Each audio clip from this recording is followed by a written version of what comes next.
What is up, folks? This is your boy Dino, aka your Solid Five, and this is Beyond the Ether podcast. Today we have Patricia Tallman. Welcome. Oh, thank you so much. Really good to be here.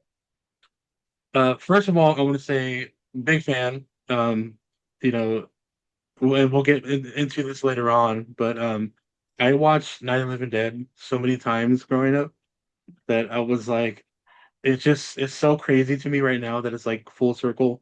Like I'm actually talking to you now, so I'm like kind of jittery. Oh my gosh, that's very sweet. Please don't be jittery. That's save that for the zombies, those when it happens, yeah. Uh, so before we get into all that, because we have stuff to talk about. Uh, I want to know like a little bit about you growing up.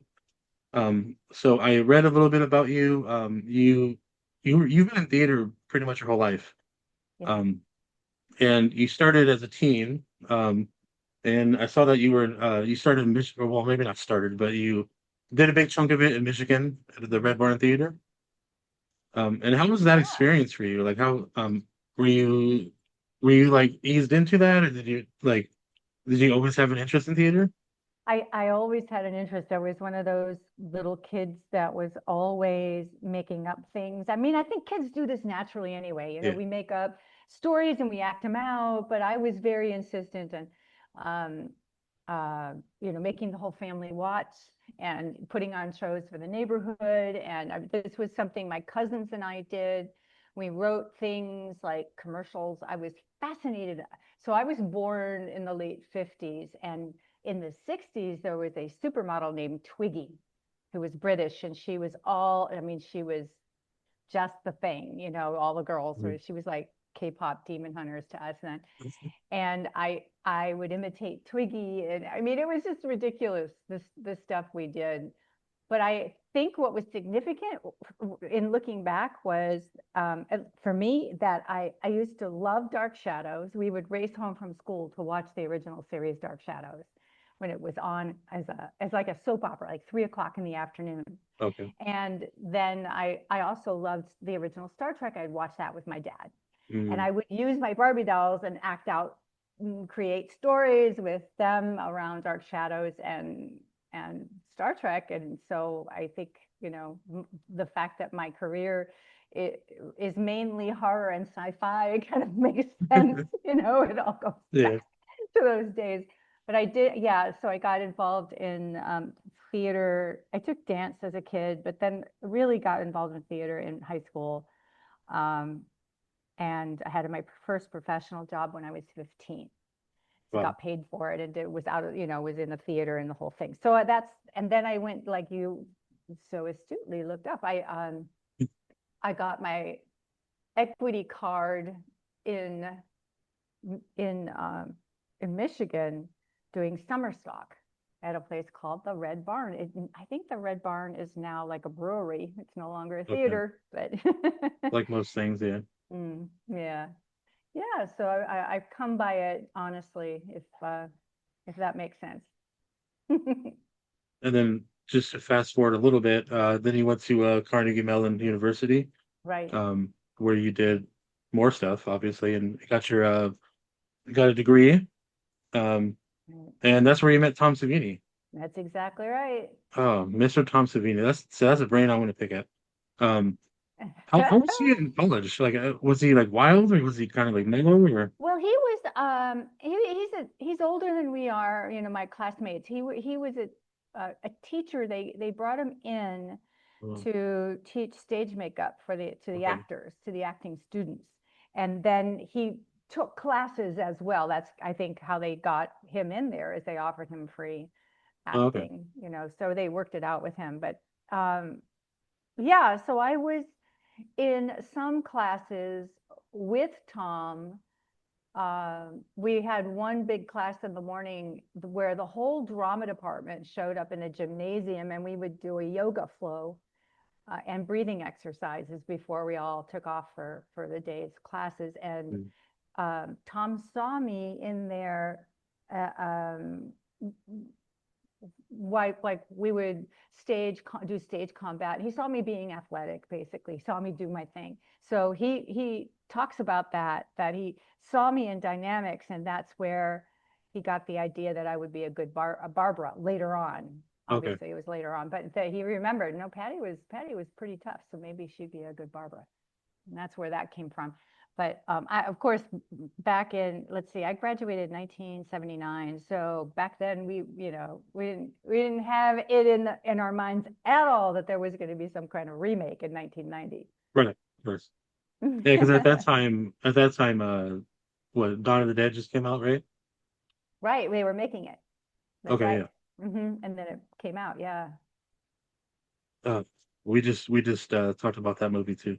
Oh Um, yeah, yeah. My class, a bunch of my classmates were in it, oh sweet. and they got to know George. I wasn't. I wasn't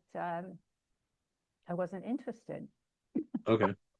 It's kind But of then, ironic now, but that's the truth. I wasn't. I was busy yeah. with my schoolwork. Yeah.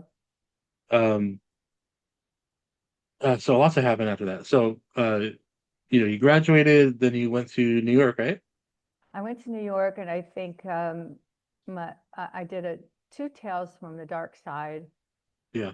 through Tom um, while I was pursuing my acting career in the city, and that was fun. That's when I did Inside the Closet, where I had an acting part, and then I did something. What was the other one called?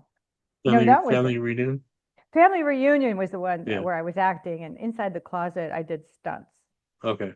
So yeah, And and that was interesting because it was in the early days um, of syndicated TV in a way, so okay. there was sort of experimental with the Tales from the Dark Side. I remember it being really interesting, kind of off the wall, and we shooting on a really tight shoestring budget and all this stuff. Yeah. Yeah, yeah, it was cool. And Tom was getting his chance to direct. So this Yeah, is why, I saw that credit, yeah, yeah. yeah. So that's why he was, so they loved him, of course, and he was such a good director, so good at it.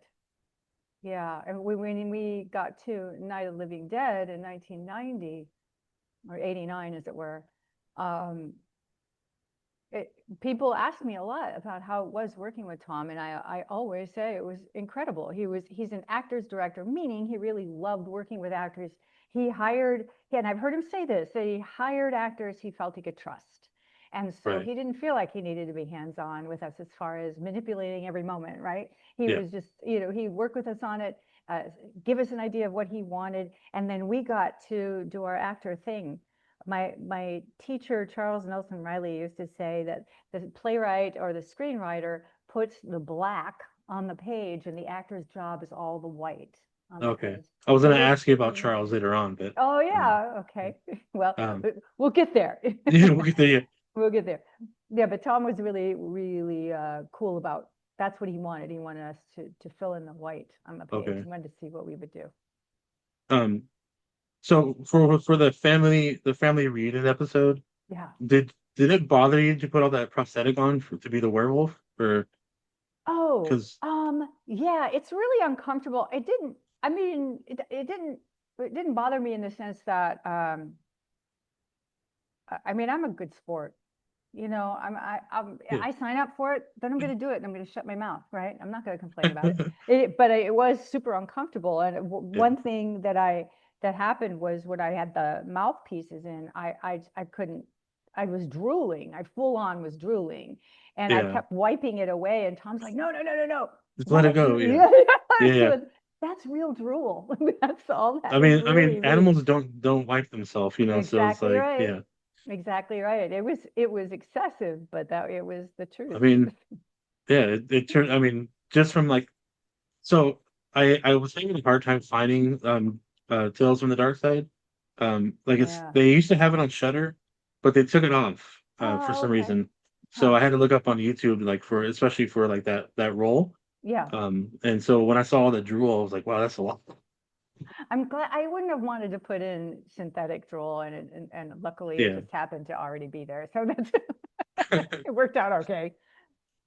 Um, and how so how was So you did Tales after Knight Rider though, right? Or was it Let's see. Yes, yes. so you Nightriders got was to work with 1980.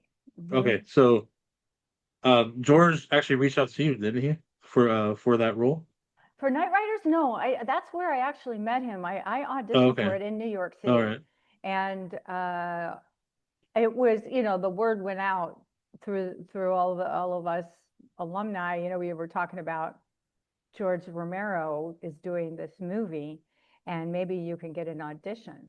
So I did put it to an agent I was freelancing with and said, look, he might see me because I'm from Carnegie Mellon, and Mhm. he's an alumni of Pittsburgh, so maybe he'd see me, and he did. So plus I was right for the part, so that was cool. But I hadn't met him until I did the audition. Okay. Yeah, That must yeah, have been incredible experience because I mean yeah. it's George Romero. Well, What? you're right. I think the thing for actors is that it is so um, auditioning is so nerve wracking, and you're trying to do you're acting. You're Yeah, full on performing in a tiny room with two people that aren't actors, and or maybe a bigger room with a table full of people who are wearing suits. I mean, it's yeah. very artificial and weird to do. So you really have to do a lot of brain work. You're really working with your imagination to pull out a decent performance in that situation. And often you don't have the words before to learn for very Mhm. long, maybe just for a few hours. You really don't have time Yeah. to do any kind of deep work. So I'm kind of winging it and doing the best I can, and I'm nervous. And so meeting George was kind of in that blur of anxiety in the moment, and I'm trying so hard just to focus on doing my job. But I did get a call back, and meaning they narrow it down and they Yeah. say, come on in again. And I guess we did. I don't really remember. We did it. They probably did the scenes again, and they probably asked me some questions at that point, like asking me about, would you mind being topless in this scene? And all I could say was, I've never done it before, but You're like, I I'm open guess. I to it, I guess. don't Exactly right. know. Exactly. I even asked George, when we were getting ready to shoot the scene, I said, do we have to? Do I have to? And he's just like, Yeah, yeah. that's it's nerve-wracking for most people. I mean, um, uh, yeah, yeah, that's well, at least you didn't have to do it again, right? So, that's right. That's right. uh, and I mean, yeah, also like with Night Raiders, you got to work with Ed Helms too. And so that was, or be on set Yeah, with Ed Helms. So that was when I saw him on the movie, I was like, oh snap! I didn't even realize like he was that's even on right. it. You know, He's a force of nature, a really sweet man, but he can't help but be intimidating. He's just very intense, and you feel it. But he was so kind, really nice.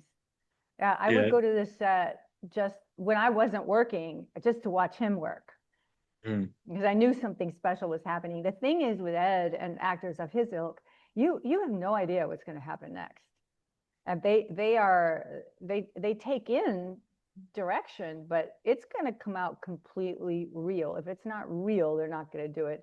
So it's really fascinating to watch that process. yeah. Really You can just fascinating. see it. You can just see it on him on any performance he does. You're just Absolutely. like that's perfect. Yeah, It's just. yeah, yeah. Well, no notes here. Exactly.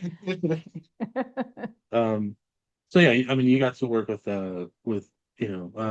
George a couple times. So um, you were you did a little stint with the Monkey Shines. I did Um. some. I helped with a couple of different aspects on the production. I helped the casting agent. I did Oh some wow. stunt work. Um, yeah, I had my friends were all on the show, so it was one of those things where I was around anyway, and I just wanted to learn more about the process. Right. So plus they were working with monkeys, so it was really fascinating to watch monkey actors. How does this even work? It was very cool, Well, and plus, very like, cool. yeah, I'm sure there was so many takes too. Because sometimes they don't listen, right? I mean, Well, they're actually pretty spot on, because what they Oh, do is I think we had three monkeys who played the same role, okay, and each one had their talents. They okay. had what they were trained to do, and so they would use each monkey specifically for the task of the scene. And if Mm, one monkey starts to act up or it's not going right, they could trade her out for the next okay. monkey. It was really quite impressive, because I felt like what you just said. I thought, well, this is going to take a while, but it was surprising how accurate the trainers could be with the animals. Yeah, it was really, and they were very well treated, Mm. very sweet. So I it was hope so. really Yeah. interesting. Yeah, very interesting. I remember watching that when I was a child, and I was like, or maybe not even a child, but I was, well, younger, and I was so fascinated with that movie. Yeah, It was just so like different at the yeah, time. But plus, you got yeah. to work with Stanley Tucci and Stephen Root. Like when I saw them, I'm like, oh man, you're just like working with all these hitters, you know? It's true. It's very true. Again, really kind, really great guys. And then Yeah, yeah, so I'm just kind of like going through your catalog a little bit, but sure. you did some creep show stuff again with Romero, stunt work, right? And Yeah, that was actually some hard work. Um, some the stunts on mainly on the blob sequence. Is that what we called it, the blob in that one too? I think. But it was in water, underwater, lots of mm, prosthetics, lots of makeup effects, and it was a lot of work. But the guys were so good. The effects guys, Tom's proteges, they were. Wasn't that Howard and who else? Was it Everett? I'm trying to remember. Greg Nicotero. oh, Yeah, oh yeah, he's yeah. So all these amazing, yeah, big now they're Oscar and Emmy award winning makeup artists, and they were just young people getting started at the time. They were awesome, and we're working hard. Again, we're on budgets. George never yeah, got like massive budgets, so it was a lot. We were trying to accomplish a lot with very little. So right. we all worked really hard. And I mean, I loved it because I felt like, you people were really fun. I was young. I could do it. It's Well, fun. I feel like horror in general, like it doesn't always get the budget it deserves, you No, know? right. So that's just how it is, It's just how it is. unfortunately. That's right. Even though it makes money a lot of times, you know? They do it. Yeah, horror is the most consistently profitable film genre, Yeah. period. Yeah. And every sequel they keep cutting budget. They keep cutting it. It's like, all right. I know. Yeah, right. Shit. That's not right. Um, yeah, so you did all that fun stuff. You worked with some incredible people. And then you got the call from Night of the Living Dead. Let's see. Well, that's like a little bit later, but Yeah, yeah. So again, I was in Los Angeles at that point, and I still had to audition. I had to submit an okay. audition tape because they weren't going to fly me to New York. But I did a tape. I don't know if you know who Marty Schiff is. So Marty was part of George Romero's team of actors. He was in Nightriders and a couple other things, but so he said, look, I'll shoot it for you. I'll put it on VHS, these massive cameras with these big cassette tapes that fit in it. yeah. And we shot an audition scene. And the New York casting woman had somebody else she was pushing for the part, Mm, but Tom had final say, and who actually got it, and he wanted me. So luckily, he wanted me. yeah. Yeah. I read a bunch of different things about that movie. But like, so I know part of it, like, one of the biggest changes in that movie was Barbara herself.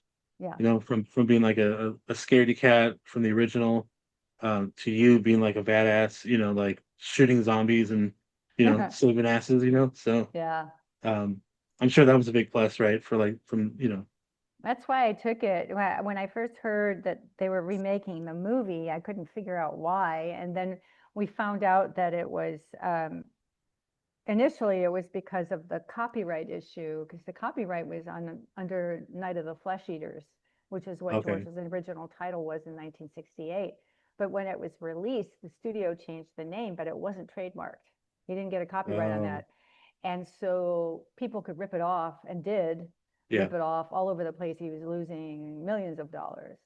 So they finally decided to do this, to remake it, trademark the name properly, and he changed the character at that point. Right. So Tommy said, "What about this movie?" I said, "No, I can't do that. I can't be the victim. I'm not going to do it. So you get somebody that's right for that part. I'm not right for it." He said, "No. Read the script. Read the script."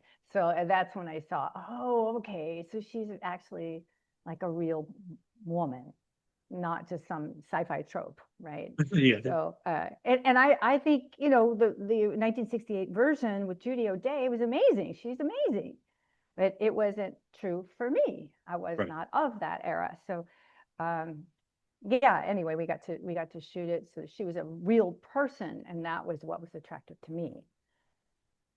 Yeah. And plus, like there was like other things about that movie too. Like I saw that there was like what do you call it? Like options, not really options, but like there was other considerations for other characters, like to play those certain characters. Like I heard Ving Rhames was like one of them at some point Mm-hmm. or something like I that. Yeah. believe So so. Yeah. yeah. Yeah. But I mean, you got Tony Todd as like Oh, the other lead, amazing. and I was like, I don't know. I know. Right. Yeah. Right there. Yeah. How was that? I mean, like, He's adorable. He was great. He's a very serious guy. He likes to pretend he is, or he did. And he can't help it. I mean, he's like 6'6" and all, yeah, this very imposing looking dude. But we all soon realized what a goofball he really was, and had fun with him. We were able to tease him and kind of poke him. We all worked the same way. I mean, when we were working, we worked great because we just trusted each other, all of us right, on the set. There's a great group of actors, and nobody had to worry about anybody. We were all solid. We knew what we were doing, and we had a great time. We really trusted each other, and that's where that chemistry comes from, I think, is that trust. right, Um, so, and Tony was, right on in there with us. He didn't condescend to anybody because he had the major credits. He wasn't, one of these big stars that made things yeah. uncomfortable. He was just a real person working hard, just like all the rest of us. So, And then yeah, we had a lot of fun. at the start of the movie, you got to work with Bill Moseley, Yeah. and I was like, I love Bill. uh, Yeah. and you know, again later on, you guys worked together another time, but we'll get to that We were later. together, yeah, twice more, actually. Was it twice more? Okay. Yeah. Um, I'll see what you got and then I'll add it in. yeah, I missed the other one. So, I but know. um, man, and I'm assuming you did any stunts yourself, right? In that movie, like, I did all the running around and stuff that you can see clearly that it's me, and but they didn't let me crash the car. okay, That they wouldn't let me do, which is fine. The great thing about my business, the entertainment industry, is that for most uh, actors, and people are pretty generous. I mean, when you run into someone who's not generous, it's unusual and it mhm, really stands out. But right, mostly people are really generous. And why I'm bringing that up is, for example, I doubled Nana Visitor on Deep Space Nine. And Nana is extremely good at fight choreography. She's a dancer. She's great with her body. She understands choreography. It was all in her wheelhouse. But she knew that if I didn't get in there and use me as her stunt double, I would not get residuals. So okay, even if you just saw my arm and hand swinging, that qualifies for me to get residuals. And right, so plus it's good for the actor to take a break. Plus, I hope you don't mind a Star Trek anecdote here, but yeah, I was I was working on Deep Space Nine, and the episode was Nana and Tim Russ was Klingon, and they were in a fight. okay, And so what the camera will do is, if it's doing Tim's close up, it's over Nana's shoulders, right? So you see Right. just the back of her head, and that would be me. So it's just the back of my head, and I'm doing the fight with Tim, and Nana can take a break and rest or do something she needs to do. And in then when it turns around and it's on Nana's close up, it was Tim's stunt double, the Okay. back of Tim's stunt double. Actors can be very handy, like Nana, very good at doing what they do, but they can make mistakes because they get into character and they get all amped up and they can make Hmm. mistakes. And in this case, Tim got excited and he stepped in when he threw his punch at me and he really Hmm. clocked me Oh. hard. And I could hear the crew freak out, and my back is still to the camera, and they said, "Cut, cut, cut!" And I said, "No, no, no, don't cut. Keep rolling, keep rolling." So we could finish it. I mean, he already hit me. What are we gonna do? We might as well Yeah. just keep going, you know. But I ended up with a huge egg on my head. Oh no. You know Yeah. how heads respond to Yeah. bruising. Yeah. You get this big egg, and the tragedy would have been that Nana had a TV guide shoot that day. They were they Oh. were there to take pictures of the main cast, and she would have had this huge bruise on her face. So it kind of justified my whole paycheck because I was there and I took this punch. But it just illustrates that things can go wrong, even in Yeah. a simple fight scene, that make it wise to have your stunt people in there. And Nana was gracious enough to allow me in there to make sure that I got my residuals for that episode. So it just going back to the Night of the Living Dead, it's something that I already knew as a stunt person. I was doing stunts at the time, and so I didn't mind that a stunt person stepped in and did that car crash. Gave me a break because it's Yeah. like at least an hour or more to set up that shot, and they're going to run and do that shot. So I have that break, but he is now going to get, and yes, it was a man who doubled me. Um, he's now going to get that ability to get some residuals for Right. that, right? So that's a long story, but sometimes I think it's fun for people to know the behind the scenes, the mechanics of why certain things are done. Oh, I love it. Any chance I get, you know. That's part of the reason why I'm talking to Oh, you. cool. Um, and I read also that the car that was crashed or used in the movie was Tom Savini's first car. Is that correct? Oh, Or one of his yeah, cars? I don't remember. Yeah. That could be. I don't remember, to be honest. I just Yeah, I was nerding out, so I you think know. it is somebody's car. That's true. It was somebody's car. I guess Oh they were man. okay with it getting dented in a tree.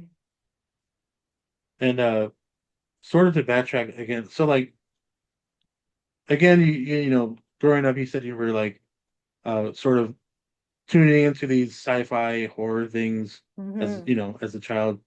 And so like so doing some of that projects with Tom Savini and George Romero, did it like kind of ease you more into horror, or was it like because Hmm. you're more of a theater actor, you're more like serious and you know like more like just more production, you know, stuff. Hmm. And like horror is often like seen as like a non-serious kind of like genre, True. you know. So like So was sci-fi in those days. yeah, Yeah. yeah, and it still kind of is, but Yeah, that's right. Yeah, which makes me mad. But so I liked horror, but I've never liked gore. Gore, okay, as you know, that's sort of interesting considering all the movies that I've done that are incredibly gory. But I I really love being scared. I love ghost stories. I love the supernatural, you know, but the gory is like, oh God, really? But Glenn and I were just my husband and I were watching a show the other night, and it seems like this week we've seen more really graphic head smashes under bus tires or train wrecks. okay. It's like it's gotten so graphic. It's amazing. And this is just, you know, Netflix. Like, it's I know I've been broken. seeing that too recently. I'm Yeah, like heads yeah. being like crushed or whatever. I'm Oh, like, gross. okay. You know, oh, I don't really, why do I have to, oh, now that's in my head. No, I can't unsee that. Yeah. And that's never been my thing. Uh, uh, so I don't know. I ended up deeply in the sci-fi and horror genres as an actor. It was really interesting. And as Yeah. a stunts, because in horror, women are always being, mutilated. So Right, right. I They're got a always lot the of victim, work out yeah. of that kind of, yeah, yeah. I think my favorite genre really is action. I loved action stories, and I love like the fantasy action stories. I love Lord of the Rings. I've loved Okay. Game of Thrones. Back in the day, I loved things like Romancing the Stone. I love Yeah. Indiana Jones. I used to love the black and white Basil Rathbone and Errol Flynn fights, those kind of things. I Mm. just love those movies. So those would have been my favorite. But I love science fiction as well. I've always loved Star Trek because I feel like it's adventure, but it's also optimistic Yeah. compared to a lot of sci-fi that's not as optimistic anymore. Way more It's grim, yeah. yeah, but and that's fine. That's fair, but yeah, Yeah. Yeah, like growing up, I love Star Trek, also because yeah. sci-fi is also, at least it used to be more close to my heart. It, I don't know this, I don't know why I kind of trailed off from sci-fi, but yeah, but Star Trek was always like the especially Next Generation was always Yeah. like the one show that I was like constantly watching, and I Yes. was like amazed by it because you're like, oh, space exploration and Right. drama and like stuff like that. Like it just Oh, had it it's so all. good. And it was kind of the only game in town, back then. We didn't have a lot of options for really good sci-fi. We just didn't. Yeah, Now yeah, there's some variety going on, but back then we were lucky, and it was really good and heads and shoulders above the rest. yeah. That's why I was proud to become part of Babylon 5 once that was our, Took off. I was Yeah, also on Star Trek, but it was fun to be an actor on Babylon 5. yeah. Because you did a bunch of like different things for Next Gen and also Yeah, Deep Space yeah. Nine, right? For like Oh yeah, different and characters and like Voyager. stunt work and stuff. And Voyager, Yeah. yeah. Um, did you enjoy all that stunt stuff and the extra character work that you did? Oh, absolutely. It was Yeah. always great. It's like I'm still a nerd, so it was really great. I Did, had a uniform in every color and costumes. Because I doubled Gates all the time. I doubled yeah. Ensign Rowe all the time. I doubled Nana all the time, and Terry Farrell. So I had all those costumes. And just when Pat worked, they just bring out my costume and it has my name in it and everything. Awesome. So yeah, I mean that to me was such a rush. I loved it. Did they let you keep any of it? No, of course not. No, I know, of course not. Yeah. No, of course not. Just steal it. Who cares? I I know, know. I know. They're very, very careful with that I stuff. know. I know. And I saw you did a scene with Sir Patrick Stewart at some point. How was Hmm. that? Like, I mean, Awesome. it must have been like I would have lost my mind. I know, right? Luckily, so I don't know how many episodes I had done by that point, but I knew everybody. I knew the cast. Right. Not that we're hanging out. We're not. You know, they Yeah. they have their work to do, and we're the stunt team, and we're over there. Right. And when we work, they're usually gone. They take a break or whatever because everyone when you get a chance to take a break, you take a break.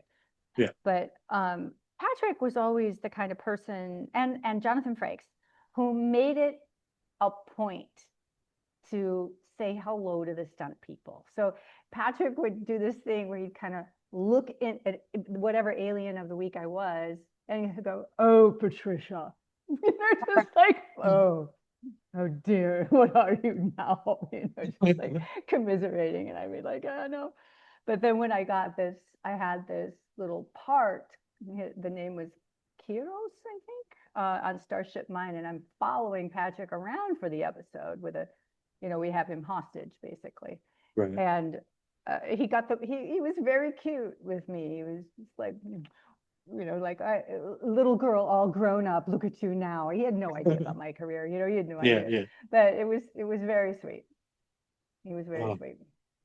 again, I would have just lost it. I But know. I got a picture with him. He was very generous.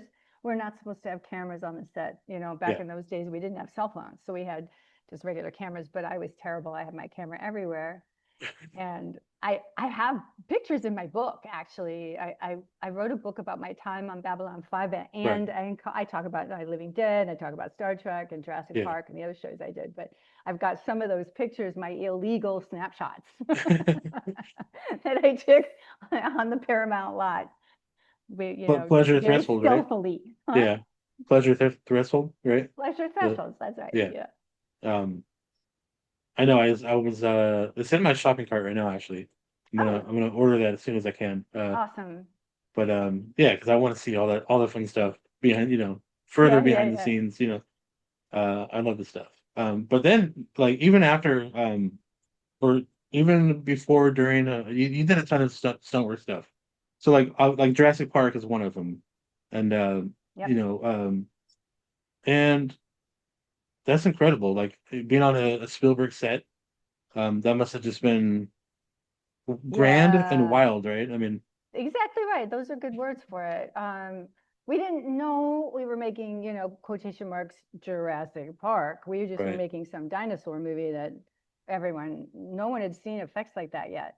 So we didn't Yeah, know, we really didn't know. But we figured, well, it's Spielberg, it's going to be good, right?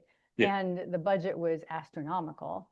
So that was one of the shows I got to work on where the budget was just inconceivable. It was massive. yeah. And so we were fed really well.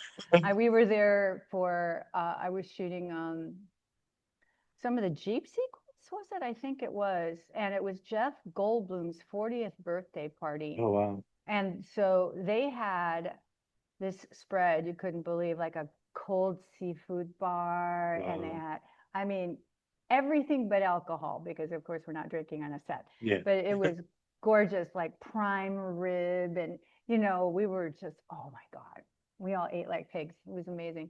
However, I think I tried to take some food home. I'm doubling Laura Dern, who's as big as a Right. minute, right? She's eensy weensy. She's tall, but extremely Thin. slender. And Okay. that's just her build. So my build is not naturally that slender. So I had to really starve myself to make sure I stayed in a size Mm. 4 short. So Jeez. wearing her shorts, and they took them in, and I'm supposed to wear. I have like hip pads, and a coccyx pad. I'm trying to stick in my pants, and there's no, I can't. There's very little room for anything Yeah. in there. But they were, it was great. It was great. It's not the camaraderie you have on a television series where everybody. Right. Right. And it's a whole other level. The pressure on all your department heads is massive. So it is very different. But I got to work with Laura Dern, and she's a doll, and I love that was so much fun. And also I saw something that you ran into her years later on, like at a Yes, party or something like that. Yeah. that's right. That's right. And she was very gracious. Yeah. She That's recognized me, and I don't know how, because I was always in her wig. Whenever she yeah. saw me, I was in costume with her wig on. She never really knew what I looked like, but Huh? evidently she recognized me. And that was, Who, to me, astonishing. who was it that she was talking to? I forgot who it was. Julianne Moore, Okay. teeny weeny Julianne Moore. So she looked right over her head at me, because we're both tall ladies and we're both wearing high heels. Yeah. So we're much taller than Julianne. And Julianne was very annoyed with me. So she got big timed by by you. That's right. That's right. Oh, that's incredible. Um, oh, real quick, I'm sorry for jumping all over the place, but That's all right.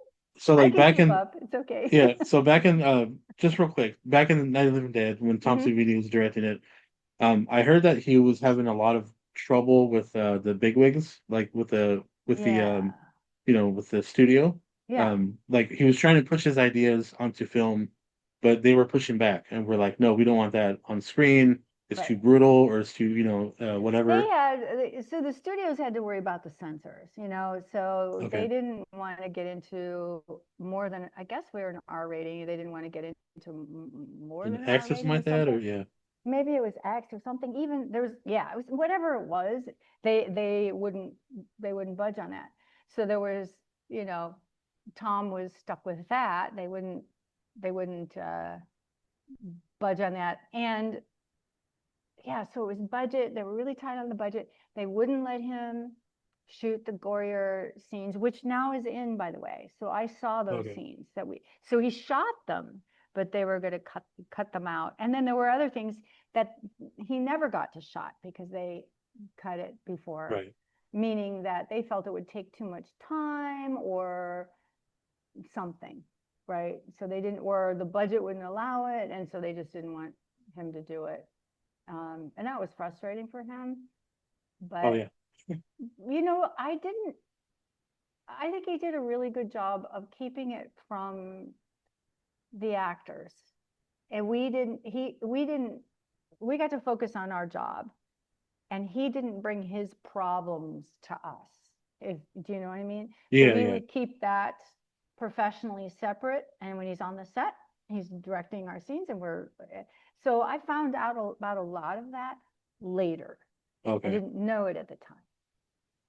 Well, that's good because That's you right. never want to bring your problems to like work, you know? Like That's it's right. yeah. He's very Uh professional. that's awesome. Because Mm-hmm. I've, I work a normal job, outside of this, and there's always people coming into work, miserable day. And I'm like, just leave it at the door. You You know, have like, to. it's like You I have to. Yeah, I know it's hard. it And is, if you can't, then you need a personal day or something, right. If it's Yeah. really that bad, you need personal time. Yeah. Yeah. We need to take Um our mental health time very seriously, well, first, especially these days. right? But anyway, that's not a But we different subject. digress. Oh man, so again, you've done so much other stuff. I mean, you did some work for Adam's Family Values, That was so fun. um, as the crash scene, right?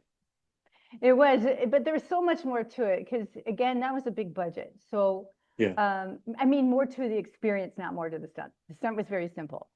I had some pads on. I'm doubling Joan Cusack. They have a stunt Mm. car with Thing supposedly driving it, and he hits me, and I kind of go ass over teacups in the car and do this. Okay. It's kind of a funny stunt. So they wanted my legs like akimbo, and they wanted it really funny.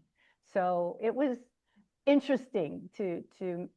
I love doing funny stunts, so that Yeah. was fun for me, and I got to sort of stand there with Christopher Lloyd for a while, and how Mm. cool is that? But the other part was when we were on the soundstage, they were shooting the party scene with all the Addams family. Yeah. I think it's a wedding scene, right? So I'm remembering Mhm. back. I think it's the wedding scene when she's marrying Fester. Oh, right, right. And so we were there probably for some rehearsals, stunts, or I mean, wardrobe fitting or something. But it was really fun to see. Oh, I know what it was. I was actually there for Deep Space Nine, I think. So I'm in my Star Trek uniform, and what they have on the Paramount lot are, we call them roach coaches, but they're food trucks, right? So you would go Right. out and you get a voucher from production to go get your lunch, Okay. and you'd give the voucher and you'd get your food and then and go off. And but so a bunch of different sound stages might be converging on the same food truck at the Oh, same time, and that's what happened. I'm in my you had all these Star Trek people in costume, and out comes the Addams Family Values film. that's so cool. The actors in all of their costumes. It was all this freak show. We were a total freak show. It was so awesome. I It, didn't have my camera on me because I was in yeah. I costume. was just gonna say that. Yeah. I know. With that, I was like, oh my God, I wish I had my camera Oh, so bad. I know. Yeah, that was so I always fun. miss those opportunities as well. I'm like, oh man, I I, should have. Anyway, um, and then you were the witch on Evil Dead 3. that's right. Um, and So guess who again, else was in that? oh, was the other one? Yeah, Bill Okay, I don't Moseley remember. Okay. was the captain of or was he our captain? Yeah, he was the captain of the Deadites. Okay. See, Yeah, I don't know how I missed that, but that's it's been a while okay. since I watched that one. Well, you don't recognize him. He's all, Yeah. deadited. We don't recognize you either, so it's like, And I was right. I was the witch, but I was also a Deadite in the army. okay. Yeah. Um, and again, did the prosthetics bother you again? Because That like, one, those were horrible. That was yeah, horrible. That was like 4.5 hours to get into that yeah, makeup, and like in 4 hours to get out of it, because they have to go really slowly to not shred your skin. right, right, So you have to. It's brutal. brutal. It was Yeah. brutal. I hope the paycheck was nice. No, it was a low budget.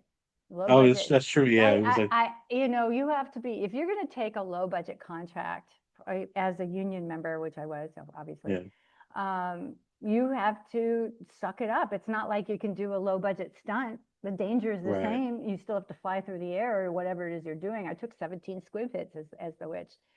You really have to just get your head around the fact that you committed to this, and I'm not going to get paid very well.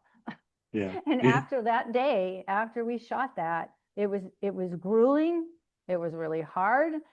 And the stunt coordinator said, "Oh, by the way, I don't have any money to give you um, your stunt pay. You're only going to get your union low budget pay." And that wow, was a bullshit move. yeah, of That's a course, bullshit move. yeah. I mean, yeah. And I bet he didn't tell any of the men that, Oh, right? that's insane. Yeah. Yeah, So you're just out here trying to live. that was really pissing me off. He should have said that to begin with. Hmm. And, just this is the budget and there's no stunt bumps going on or whatever it was, but that was bullshit. Ugh. I was mad at that guy I guess I still am mad at that guy. What's it? Yeah, I don't get paid for this shit. The hell, yeah. That was bullshit. Um, so it's funny thing is I had sort of teased your interview online, right? And so somebody had mentioned about Nelson Riley, Oh, yeah, about him as your mentor, your teacher, and and obviously he's done incredible work on yeah. TV and also off TV, just all around. So and again, I don't know I don't know him or anything, but was he like a mad scientist like on stage? Is that how like or so how was that experience with him? Oh, Because yeah, yeah. You're trying it to seems like visualize. Okay, what's this guy like as a director or as a, yeah, because for somebody to be right. that good to get like, a Tony and all that stuff, Ah. you have to be sort of like different from a lot of people, right? Oh, you're very astute. He though he yes, he's different, but he's in the best way. Okay. He was incredibly smart, incredibly talented, and he was so able to communicate that. And that's Mm, what makes a great director and a great acting coach, or being able to communicate, or a great business person, be able to communicate in a style that's supportive and empowering, yeah. as opposed to belittling or whatever. Right. He made it fun. He made it interesting, because his style, especially as a teacher, was he would never give you the answer.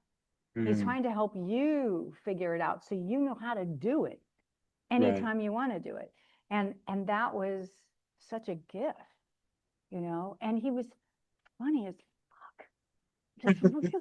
Just really, he had no boundaries as far as making fun of himself or being self-deprecating, and willing to tease you a little bit, but he knew your boundaries. I mean, he could Yeah. tell. He would never go too far. Right. He also knew if he could be really honest with you, and he wouldn't pull a punch, but if you couldn't take it, he wouldn't bother. Right. But Right. so he was, I felt like I got a lot out of him because I wanted to know the truth, Yeah. and he was willing to tell me the truth when I needed it. Uh, but I mean, ultimately, I found him to be incredibly supportive and encouraging to me, and helping me to unlock um, a technique that allows you to really find those real moments and textures in scripts and in your character, so that when you get on stage, the audience just goes, they know they're in good hands. They just feel it. They feel the vibe. They Yeah. know they're in really good hands, and they can't wait to see what you're going to do. And that's what an actor you can't manufacture that. You just have to keep holding on to your integrity and oh God, your instincts, and Yeah. be brave. Yeah, that's part of the joy of acting to me, is that it's this constant reveal of your own character, of your own soul in a way? How do I let Yeah. this through? And by doing that, you're taking on the information of the character. So I'm not doing it as Patty Tallman, girl actor. I'm doing it as whatever my character, Lyta Alexander, telepath on Babylon 5. I put on Lyta, and then I have to work with my technique to come through to be her and tell the truth Right. as her. Yeah. It's really interesting.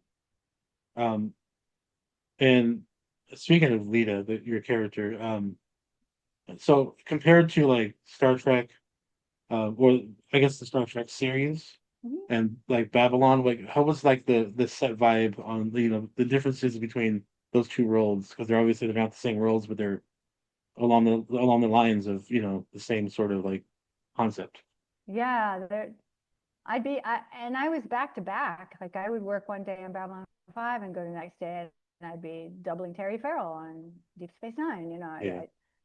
I did that a lot, and so I definitely got very clear in what was different between our two sets. Right.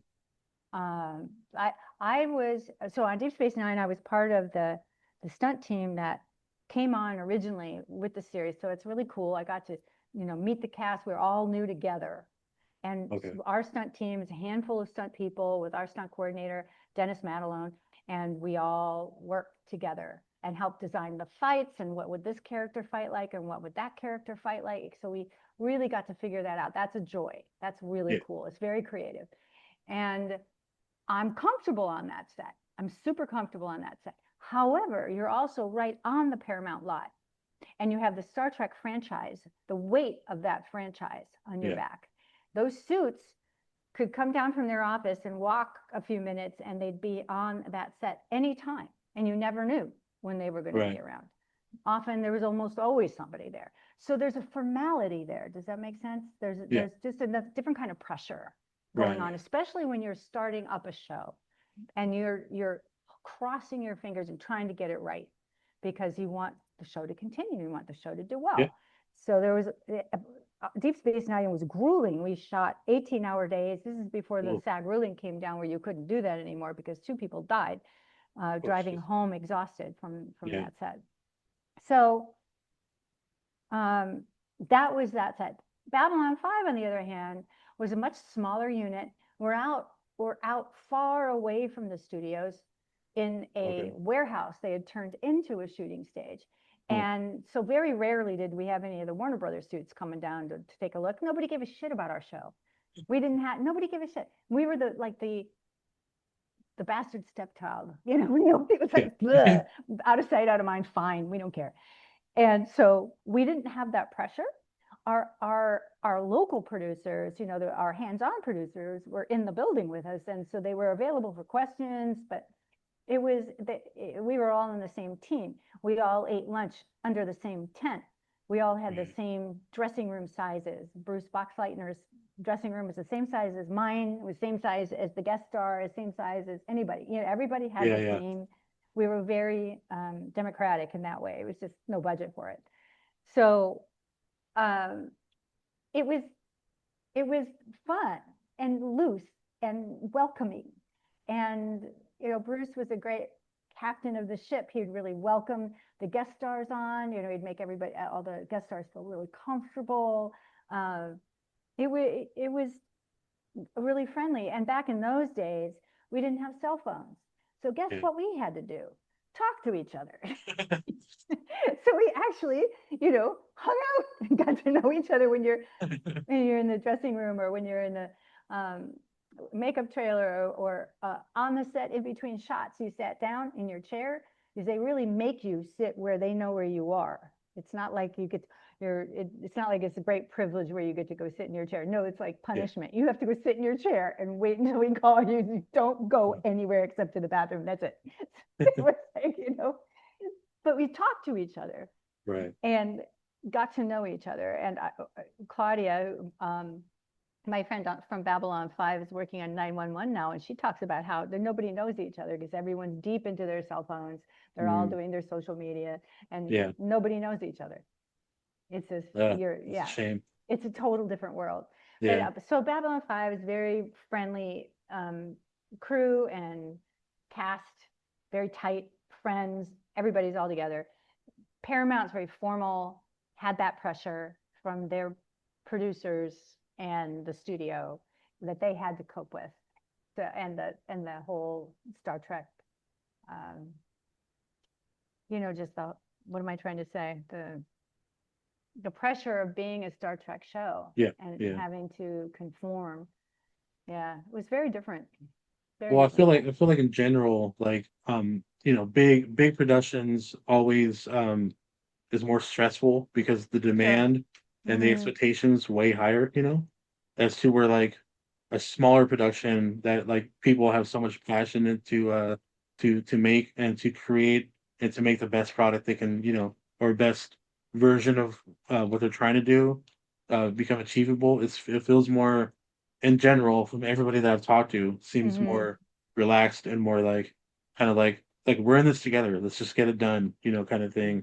If Like you're, almost like a family in a way. yeah, I think that's the best case scenario for a low Yeah, budget. I yeah. mean, that's what you're hoping for, that Right, everybody's, right. willing, and they they have an investment to make it as best they can, and they want to. The desire is there, but it's not always the case, and it can Right. be that there's always the one person that's the grumpy pants that's making it hard, or so you're almost always have that person in Yeah. there too. It's like, we're doing this for bananas and peanut butter, so why are we stressing or working so hard? It's like, no, no, dude, we want we want this to turn out well, so please Yeah. get on board. But yeah, you're right. I mean, that ideally, and I've been on big productions, lots of money, that were super fun Mm, too. yeah. So, It but you just can't. depends. Yeah. I think the difference is the kind of what I was saying before about chemistry. There's a Right. chemistry, and I mean the chemistry on the set, and the chemistry with the whole production, where there's just something working about it. And it's like magic. You can't bottle it. You can't predict it. It just kind of happens. And I've been so fortunate to be a part of that. The Jurassic Park was like that. Army of Darkness was like that. There was a lot of hard work. It was a hard set to work on, but people were awesome. Okay. And Night of the Living Dead was like that. I've been really fortunate to have experienced that. And Babylon 5 was like that. We had all these amazing actors, and we had an amazing crew. Uh, and obviously we had really stellar scripts to work with. So yeah. Sorry, I didn't Um, mean to go on and on there. no, no, I love it. I was every bit. I'm like, please tell me more. So a couple things before I let you go, because it's been a while. So and I love to ask this about people in theater.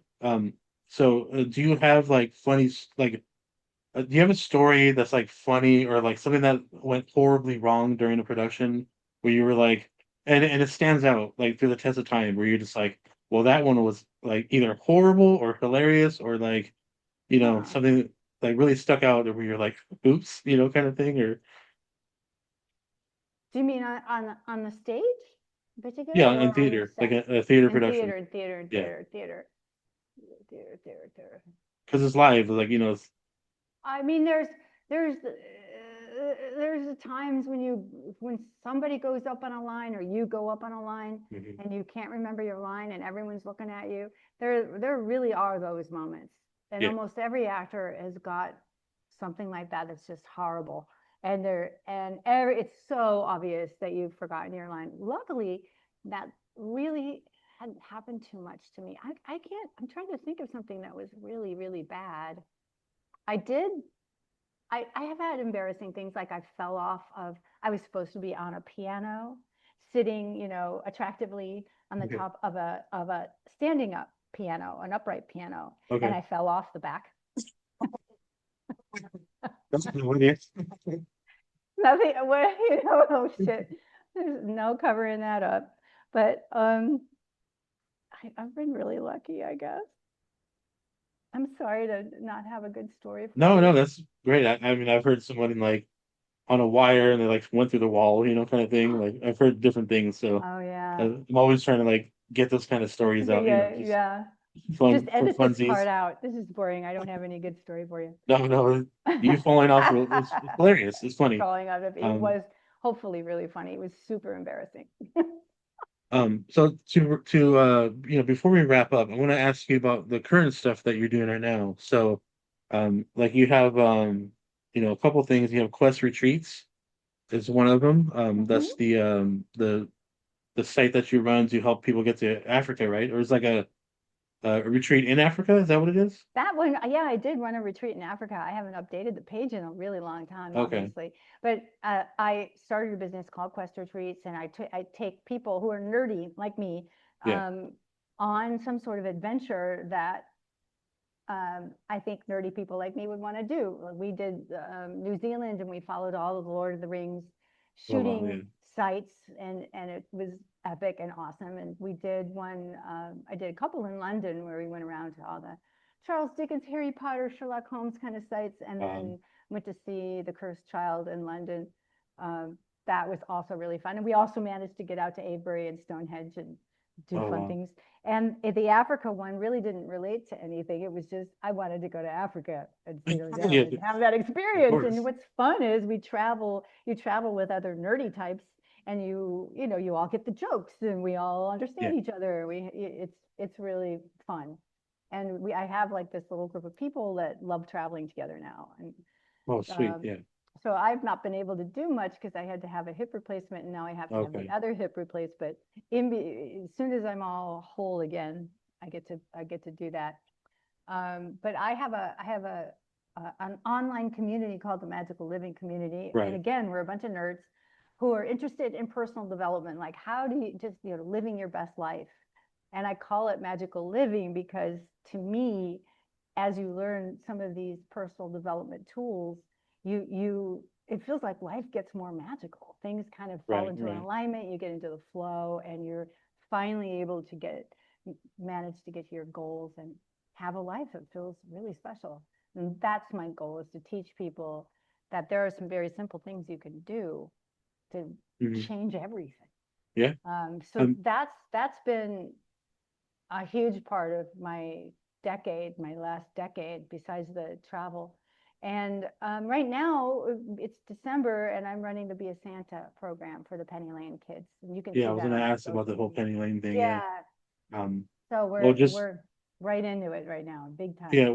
So real quick, what was the catalyst to for the magical living thing? Like what happened to where you were like, I'm gonna start this Oh, thing, interesting. and Yeah. try to get Well, help people along the way. I had my own kind of personal crisis in like 2011, 2012. It was a long kind of progression into Yeah. just a total breakdown, but it ended up being kind of a breakthrough, if you will. Right. And in that process of recovery, I found my way into, like, I tried so many different things. One thing I attribute that to is I got really humble about, I obviously know nothing because I can't make my life work. So I got really humble about, I will learn everything I can. Just teach me. And I tried and learned so many new things, some of which worked really well and some of which didn't. So now I sort of have taken that experience, trained with coaches to become a coach and help Okay. other people learn tools. But I do it in a community. I don't, not like a one-on-one kind of coach. I do it in a group where we Right. all hang Right. out together, but we also do other things. We also have a gaming guild. We have watch parties. We do Mm. things that nerds like us like to do, Yeah. and chat It's about those fun. things. It Yeah. is fun. So it's a private community on a platform. It's not meta. Right. there's no algorithms. There's no trolls. It's just us. Gotcha. Yeah. And that's what makes it great. So I think so. um, I yeah. think so. I think it's really it's I think it's really neat. Yeah. And sort And of to like you feel add like on you have friends, you've got community in there. You can say, "Hey, I'm having a hard time," and people know what you're talking totally. about, and they'll encourage you and share with you. And I'm in there every day answering That's questions. awesome. And yeah, and then we have live things, like I lead a meditation every Monday, and I have classes that I teach, but you don't have to do that if you don't want to. That's not your thing. It's not a Right. big deal. That's incredible. Yeah. So to add on to that, like, we were talking about sort of like or the magical living thing. Like when I started, me and my buddy started the channel. It was a way to like sort of expand our universe, Hmm. but it was also a way to like uh get certain accomplishments done to where like I never would have thought I would have ever done, and which I have done. So and it's like so gratifying in a way, and like humble, and like I'm like like if like one for one, like you being on here talking to me has been like mind blowing, because I'm like I watched you so much growing up, like, and just all the cool things you've done, and now you talked about it, and I'm like that full circle thing is just so incredible, and like Yeah. in a different way I'm Wow. doing it a little bit differently, but again, I'm like, this is so cool, like how life can work out in that way that we're like, I was in a rut for many years. Like I Yeah. was like not doing so well mentally, stuff like that. Mm, And then I'm like, I really need to get back into podcasting again. I really needed to start doing all this stuff. And then it's just been like one thing after another. I'm like, this is so crazy. But it's like yeah, in a positive way. it Um, is. I mean, you're kind of saying exactly my point that if you if you can get out of your own way and if you can I try to teach tools where to make it easier, taking little tiny steps to start having some hope and a little bit of belief in yourself and get a little bit of momentum going. If mhm, you start going towards those things you feel passionate about, there's a reason you feel passionate about it, and it's right. going to take you to something special that's just uniquely for you, like podcasting or whatever it is. But for Yeah. you, it's podcasting. And then it leads you to things that you would never have expected.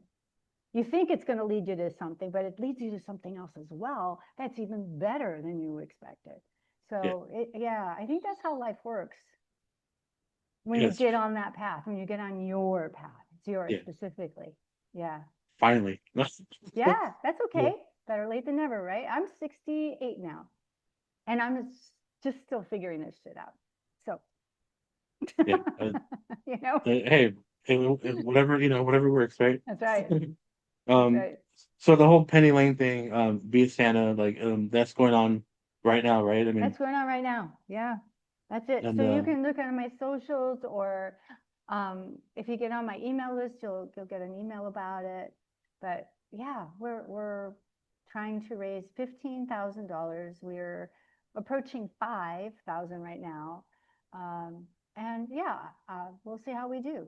We'll do our best. This has been a tough year. People are really uncertain and yeah, feeling frustrated and scared, and I get it. I understand.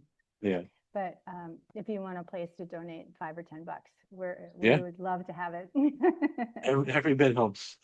If you donate $10, we send you a Babylon 5 commentary of an episode that Oh, my sweet. friend Jason Davis and I did. Jason's a B5 historian. He's like, he knows more about Babylon 5 than anybody on the planet, including Joe Straczynski. And it's, so we've created this commentary. There's a total of 4 of them. Yes. Wow. And if you donate $10, we send you the newest one. And if you Oh, donate cool. $50, we send you all 4 of them. Oh, that's so cool. So that there you go. That's my pitch. Well, And I'm 100% of the money goes to the kids. 100%. that's There's incredible. yeah, there's no overhead or anything like that. So I'm gonna have that on the description when it Oh, comes thank out. So you. it'll be, I'm for sure gonna be pushing for that. And I'll be tagging you along the way and stuff like that. And Beautiful. It's so beasanta.org, and you right. can read about it, or on my socials. Yeah. Um, Thank you so so much. so that means no, thank you. So that being said, thank you so much for jumping on. It's Um, been fun. I'm again, I was so nerding out when I got the response, and I'm like, oh my God, this is actually happening. So Thank you. uh, Thank you. I hope you have a great rest of your trip in Mexico. That's where you're at Thank now. you. Yeah, Mexico. And since I will be back, or whenever you come back, and I hope to be hearing from you again in the future. Well, But I will definitely be let us plugging in. know. And we will push out when the episode goes live. We'll push it out. Yeah. Yeah. I plan on I was planning on having this like the Christmas episode because like the beasanta.org, Sure. or like the leading up to Christmas, not like Mm-hmm. on Christmas, um but anyway, yeah, for sure we'll be pushing all that out. I want to support the cause as much as I can, Thank you.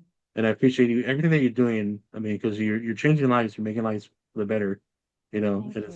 it's pretty awesome. So, you know, I um, I appreciate that. I hope you have the rest of your great day. I don't know what time it is there, but it's almost Yeah. work time for me. So, No, it's like 4:11 or oh, something. that's not too bad. Yeah, it's Not too only one bad. o'clock here. Yeah. Almost. All right. I'm gonna All let you go. right. I'm Thank sure you you have a so busy day ahead of much. yourself. You Uh, too. And I Thank really you so much. appreciate you reaching out. All right. You have a good day. You too. Bye.